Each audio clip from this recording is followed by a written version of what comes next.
রাজনীতির ময়দানে কতটা অপরিপক্ক হলে মোহাম্মদ ইউনূসের মতো কথাবার্তা বলা যায় এবং তার পরিণাম যে কি হতে পারে তা ভারতবর্ষের বিদেশমন্ত্রী ডক্টর জয়শঙ্কর বারংবার বুঝিয়ে দিচ্ছেন মোহাম্মদ ইউনূসকে।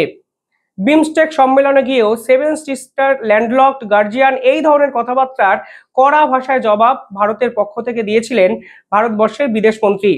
কালকে সেভেন সিস্টার্সকে কেন্দ্র করে ভারতবর্ষের যে ভবিষ্যতের পরিকল্পনা এবং ভারতবর্ষ এক্স্যাক্টলি প্রতিবেশী দেশের এই সকল কথাবার্তায় কি ভাবছে সে বিষয়ে বিস্ফোরক কিছু কথাবার্তা বলেন ভারতবর্ষের বিদেশমন্ত্রী। আর ডক্টর জয়শঙ্করের কথা আন্তর্জাতিক স্তর যেভাবে অ্যাকসেপ্ট করে, যেভাবে এই কথাগুলো নিয়ে সমালোচনা হয়, আলোচনা হয়, তারপরে মোহাম্মদ ইউনূসের বলার জায়গাটা কি আর থাকলো? শুধুমাত্র একটি ভুল চাল, এরপরেই বাংলাদেশের বস্ত্রশিল্পী ব্যবসায়ীদের পথে বসতে হয়েছে। ট্রান্সশিপমেন্ট ফেসিলিটি ভারতবর্ষ বন্ধ করে দিয়েছে। এবার সেভেন সিস্টার্সকে আধুনিক করতে জয়শঙ্কর একের পর এক কথা আন্তর্জাতিক স্তরে বললেন এবং এই পরিকল্পনায় বাংলাদেশ নেই, এই পরিকল্পনায় চীন নেই।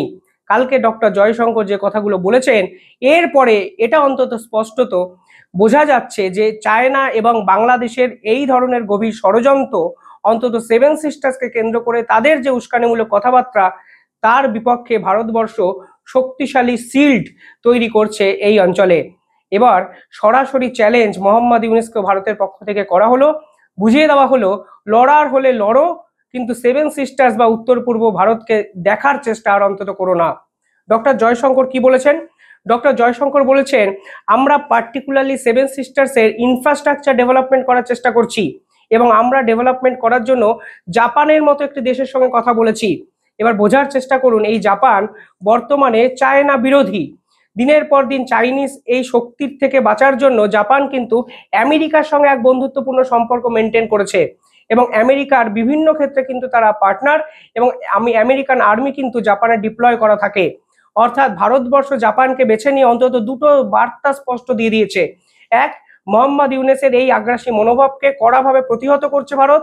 এমনকি মোহাম্মদ ইউনূস যেভাবে চায়নাকে ডেকে এনেছেন এই সেভেন সিস্টার্স কেন্দ্র মানে এই অঞ্চলে, তার পাল্টা দেওয়ার ছক ভারত কিন্তু আমেরিকা এবং জাপানকে সঙ্গে নিয়ে করতে চাইছে। অর্থাৎ কূটনৈতিক খেলা এবার মাঠে ময়দানের খেলার জায়গায় কিন্তু চলে গেল, যা ভারতবর্ষের বিদেশমন্ত্রী স্পষ্ট জানিয়ে দিল। The Ministry of External Affairs also established the Act East Forum with Japan to meet the specific infrastructure needs of the Northeast. Since then, we have worked with individual states on their priorities. It was noteworthy that our G20 presidency witnessed an event in every single state, as a result of which their tourism potential has been highlighted. We also believe that in the development of a global workplace, the human resources of our northeastern states will be welcomed by our international partners. Excellencies, friends, this meet is intended to evoke your interest in this crucial region. We would like you to familiarize yourself with its many qualities and to share that with your governments and industry. তারপর কি বলেছেন উনি?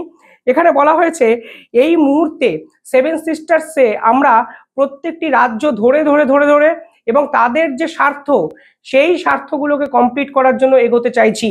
দেখুন, doctor Jaishankar বুঝে গেছেন এই মুহূর্তে seven সিস্টার্সের মানুষ যদি ভারতের সঙ্গে থাকেন তাহলে বিশ্বের কোনো শক্তি এই অঞ্চলে কোনো উপদ্রব করতে পারবে না। কিন্তু বর্তমানে বা বিভিন্ন সময় মণিপুর কেন্দ্র করে একাধিক বিদেশি শক্তি ষড়যন্ত্রে এই সকল অঞ্চলগুলো অশান্তকর একটা জায়গায় চলে যেতে শুরু করেছিল। পরবর্তীকালে Arakan army, Burmese army, Myanmar, Bharat, China একাধিক জটিলতায় কিন্তু এই অঞ্চলগুলো ঐতিহাসিক সময় থেকে সাফার করে। তার জন্য ভারতবর্ষের বিদেশমন্ত্রী বলেছেন প্রত্যেকটা অঞ্চল ধরে ধরে ধরে ধরে এবার আমি কাজ করতে শুরু করে দিয়েছি। অর্থাৎ সেভেন সিস্টার্সে কোনো বিদেশি শক্তির আঙিনায় বা বিদেশি শক্তির প্রান্তে অন্তত পৌঁছানোর জায়গা ভারতবর্ষ রাখবে না, তা ভারতবর্ষের বিদেশমন্ত্রী কালকে কনফার্ম করেছে। পাশাপাশি G20 যখন সাবমিট হয়েছিল তখন ডক্টর জয়শঙ্কর ট্যুরিজম ইন্ডাস্ট্রির একটা গ্রো এই সেভেন সিস্টার্স কেন্দ্রে কিন্তু করতে চেয়েছেন। এই কথাটি কালকে ভারতবর্ষের বিদেশমন্ত্রী ফের একবার বলেছেন এবং তিনি বুঝিয়ে দিয়েছেন আন্তর্জাতিক বিনিয়োগ এই সেভেন সিস্টার্সে নিয়ে আসতে চলেছে ভারতবর্ষ, যা জয়শঙ্করের কথাবার্তায় স্পষ্ট। এবার ডক্টর জয়শঙ্কর যা বলেন কোনো না কোনো সময় সেইগুলো কিন্তু অ্যাকসেপ্টেবল হয় এবং দেখা যায় গ্রাউন্ড রিয়েলিটিতেও সেগুলো এস্টাবলিশড হচ্ছে। অর্থাৎ ভারত কিন্তু সেভেন সিস্টার্সকে কেন্দ্র করে নয়া একটা দুনিয়া তৈরি করতে চাইছে। বাংলাদেশ চেয়েছিল এই সেভেন সিস্টার্সকে ল্যান্ডলকড করে, অর্থাৎ বাংলাদেশ সীমান্তে আটকে রেখে এই অঞ্চলটিকে কার্যকারী একটা অঞ্চলকে কার্যহীন করে তুলতে, ব্যবসা বাণিজ্য বন্ধ করে দিতে। এই অঞ্চল যদি চট্টগ্রাম বন্দর ব্যবহার করতে না পারে তাহলে এই অঞ্চলের নাকি কর্মক্ষমতা থাকবে না, যা মোহাম্মদ ইউনূস কিন্তু বোঝানোর চেষ্টা করেছিলেন। অর্থাৎ চট্টগ্রাম বন্দর ছাড়া এই অঞ্চলের সমুদ্র পথ থাকবে না। কিন্তু জয়শঙ্কর স্পষ্টভাবে বুঝিয়ে দিয়েছেন সমুদ্র পথ নয়, আন্তর্জাতিক বিনিয়োগ আসবে এই জায়গায়, এবং সরাসরি মোহাম্মদ ইউনূসকে চ্যালেঞ্জ করে বুঝিয়ে দিয়েছেন হ্যাঁ আমাদের কাছে প্রতিবেশী ফার্স্ট প্রায়োরিটি, কিন্তু তাই বলে এই জায়গাগুলোকে অগ্রাহ্য করার দিন শেষ। এই জায়গায় বিদেশি ইনফ্রাস্ট্রাকচার আসছে, বিনিয়োগ আসবে, এবং G20 সাবমিটে ভারতবর্ষ এই জায়গাটা নিয়ে আলোচনা করে অন্তত ইন্টারন্যাশনাল একটা টপিক এই সেভেন সিস্টার্সকে করে ফেলতে পেরেছেন। তাই ডক্টর জয়শঙ্কর কালকে বুঝিয়ে দিয়েছেন। All aware that the Northeast region is at the heart of many key Indian policies. It could be neighborhood first, or Act East, or the BIMSTEC. The Northeast adjoins 5 of our neighbors on land. Its boundaries are the interface between the Indian subcontinent and the ASEAN. Many of our recent initiatives involving immediate neighbors emanate from this very region. Others in the making are equally important, whether we speak of the Trilateral Highway or the Kaladan project. In every sense, it is a hub whose relevance will only grow with the passage of time. Our government has prioritized the development of the Northeast. Other speakers would highlight the resources and attention that has been devoted to it, especially in the last decade. We are seeking to address long-standing challenges, some emanating from our past history. The Purvodaya scheme is a particular endeavor in that regard. অর্থাৎ আন্তর্জাতিক issue যখন কোনো particular issue হয়ে যায় তখন বিদেশি কোনো শক্তি অন্তত বাংলাদেশের মতো ছোট্ট পুচকে একটা দেশ এই অঞ্চলে যে কিছুই করতে পারবে না তা কিন্তু কালকে ভারতবর্ষের বিদেশমন্ত্রীর কথাবার্তায় স্পষ্ট। পাশাপাশি তিনি বলেছেন নর্থ ইস্টের যে পোটেনশিয়াল আছে তার জন্য আজকে ইন্টারন্যাশনাল পার্টনার আমাদের আসতে চাইছে আমাদের এখানে। অর্থাৎ পরিষ্কারভাবে বোঝা যাচ্ছে নর্থ ইস্টের গ্রোথ এবং নর্থ ইস্টকে নিয়ে নতুন স্বপ্ন ভারতবর্ষের পক্ষ থেকে দেখা হচ্ছে, তা ভারতবর্ষের বিদেশমন্ত্রীর কথাবার্তাতেই স্পষ্ট। মোহাম্মদ ইউনূস যতই উস্কে নর্থ ইস্টের মানুষজনকে অশান্তকর একটা পরিস্থিতির মধ্যে ফেলার চেষ্টা করুক না কেন, ভারতবর্ষ কালকে বুঝিয়ে দিয়েছেন কোনো এসব চমকানি ধমকানিতে কাজ হবে না। আমরা আন্তর্জাতিক বিনিয়োগ নিয়ে আসবো, আমরা নর্থ ইস্টকে নতুনভাবে সাজাবো, ট্যুরিজম ইন্ডাস্ট্রির একটা পার্ট তৈরি হবে। এমনকি কালকে জয়শঙ্কর কি বলেছে জানেন? জয়শঙ্কর বলেছেন north east is the heart of India's piece policy. এখানেই হয়তো এই প্রতিবেদনের আসল সার তত্ত্বটা আপনারা বুঝতে পারলেন। অর্থাৎ ভারতবর্ষের যত পলিসি আছে সেই পলিসির হৃৎপিণ্ডে আছে নর্থ ইস্ট। অর্থাৎ নর্থ ইস্টকে ছাড়া ভারতবর্ষের ডিপ্লোমেসি ভাবা যায় না। এই মুহূর্তে নর্থ ইস্টের যে জিওগ্রাফিক্যাল ভ্যালু বা জিওপলিটিক্যাল ভ্যালু দুটোই আপনারা যদি বিচার করেন তাহলে দেখবেন অত্যন্ত ভারতবর্ষের গুরুত্বপূর্ণ একটা পার্ট। ভারতবর্ষ এখান থেকে কালাদান প্রজেক্ট করছে যা সরাসরি মায়ানমারের সঙ্গে কানেক্টিভিটি তৈরি করবে। কালাদান প্রজেক্ট শুধুমাত্র মায়ানমার নয়, কালাদান প্রজেক্ট হলে ভারতবর্ষের কাছে দক্ষিণ এশিয়ার একটা রাস্তা খুলে যেতে পারে। এমনকি এই নর্থ ইস্টকে কেন্দ্র করে চায়না বলুন, বাংলাদেশ বলুন, একাধিক প্রতিবেশী দেশের সঙ্গে সম্পর্ক দিনের পর দিন মেনটেন করেছে ভারতবর্ষ।